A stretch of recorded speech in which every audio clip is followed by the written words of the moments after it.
Chapter 58. Almost at once, the grievers had shut down completely. Their instruments sucked back through their blubbery skin, their lights turned off, their inside machines dead quiet. And that door. Thomas fell to the floor. After being released by his captors, claws, and despite the pain of several lacerations across his back and shoulders, elation surged through him so strongly he didn't know how to react. He gasped, then laughed, then choked on a sob before laughing again. Chuck had scooted away from the grievers, bumping into Teresa. She held him tightly, squeezing him in a fierce hug. "You did it, Chuck," Teresa said. "We were so worried about the stupid code words we didn't think to look around for something to push." The last word, the last piece of the puzzle. Thomas laughed again in disbelief. That such a thing could be possible, so soon after what they'd gone through. "She's right, Chuck. You saved us, man. I told you we needed you." Thomas scrambled to his feet and joined the other two in a group hug, almost delirious. "Chuck's a shucking hero."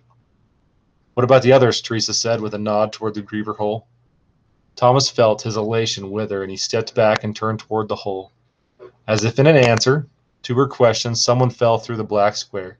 It was Mino, looking as if he'd been scratched or stabbed on 90% of his body. "Mino!" Thomas shouted, filled with relief. "Are you okay? What about everybody else?" Mino stumbled toward the curved wall of the tunnel, then leaned there, gulping big breaths. "We lost a ton of people.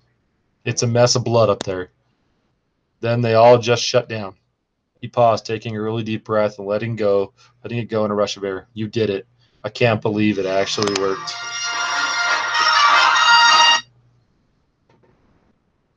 Newt came through, then followed by Frypan, then Winston and others. Before long, 18 boys had joined Thomas and his friends in the tunnel, making a total of 21 gladers in all. Every last one of those who'd stayed behind and fought was covered in Griever's sludge and human blood, their clothes ripped to shreds. "The rest?" Thomas asked, terrified for the answer. "Half of us," Newt said, his voice weak, "dead." No one said a word. Then one said a word. No one said a word for a very long time. "You know what?" Mino said, standing up a little taller.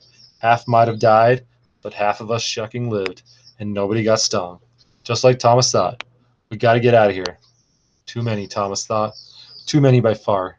His joy dribbled away, turned into a deep mourning for the 20 people who'd lost their lives. Despite the alternative, despite knowing that if they hadn't tried to escape, all of them might have died. It still hurt, even though he hadn't known them very well. Such a display of death. How could it be considered a victory? "Let's get out of here," Newt said. "Right now." "Where do we go?" Mino asked. Thomas pointed down the long tunnel. "I heard the door open down that way." We tried to push away the ache of it all. The horrors of the battle they'd just won. The losses. He pushed it away, knowing they were nowhere near safe yet. "Well, let's go," Mino answered, and the older boy turned and started walking up the tunnel without waiting for a response.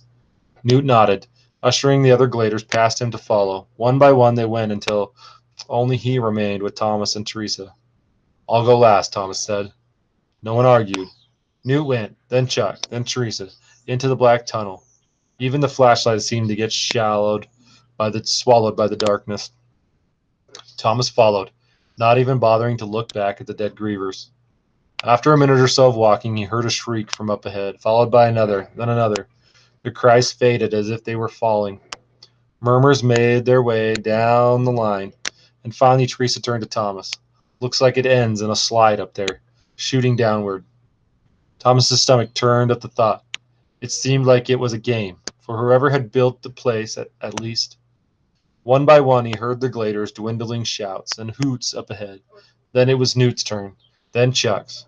Teresa shone her light down on a steeply descending, slick black chute of metal.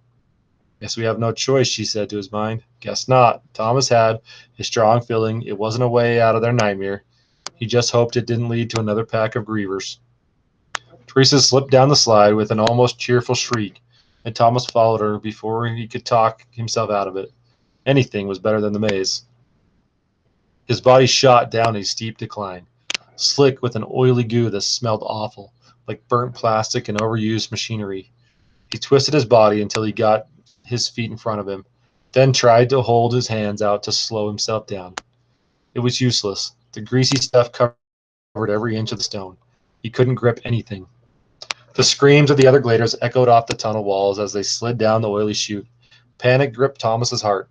He couldn't fight off the image that they'd been swallowed by some gigantic beast and were sliding down its long esophagus, about to land in its stomach at any second. And if it was and as if his thoughts had materialized, the smells changed, so something more like mildew and rot, and started gagging.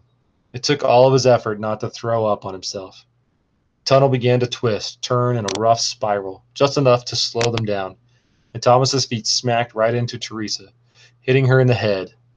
He recoiled, and feeling complete misery sank over him. They were still falling. Time seemed to stretch out, endless. Around and around they went, down the tube. Nausea burned in his stomach. The squishing of the goo against his body, the smell, the circular motion. He was just about to turn his head to the side to throw up when Teresa let out a sharp cry. This time there was no echo. A second later, Thomas flew out of the tunnel and landed on her. Bodies scrambled everywhere. People on top of people, groaning and squirming in confusion as they tried to push away from each other. Thomas wiggled his arms and legs to scoot away from Teresa, then crawled a few more feet to throw up, emptying his stomach. Still shuddering from the experience, he wiped his mouth with his hand, only to realize it was covered in slimy filth. He sat up, rubbing both hands on the ground. He finally got a good look at where they'd arrived. As he gaped, he saw also that everyone else had pulled themselves together in a group, taking in the new surroundings. Thomas had seen glimpses of it during the changing, but didn't truly remember it until that very moment. They were in a huge underground chamber, big enough to hold 9 or 10 homesteads. From top to bottom, side to side, the place was covered in all kinds of machinery and wires and ducts and computers. On one side of the room, to his right, there was a row of 40 or so large white pods that looked like enormous coffins.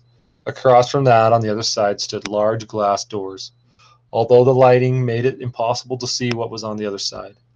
"Look!" someone shouted, but he'd already seen it, his breath catching in his throat. Goosebumps broke out all over him, a creepy fear trickling down his spine like a wet spider. Directly in front of them, a row of 20 or so darkly tinged windows stretched across the compound horizontally, one after the other, behind each one a person, some men, some women, all of them pale and thin, sat observing the gladers, staring through the glass with squinting eyes. Thomas shuddered. Terrified, they all looked like ghosts, angry, starving, sinister apparitions of people who'd never been happy when alive, much less dead. But Thomas knew they were not, of course, ghosts. They were the people who'd sent them all to the glade, the people who'd taken their lives away from them, the creators.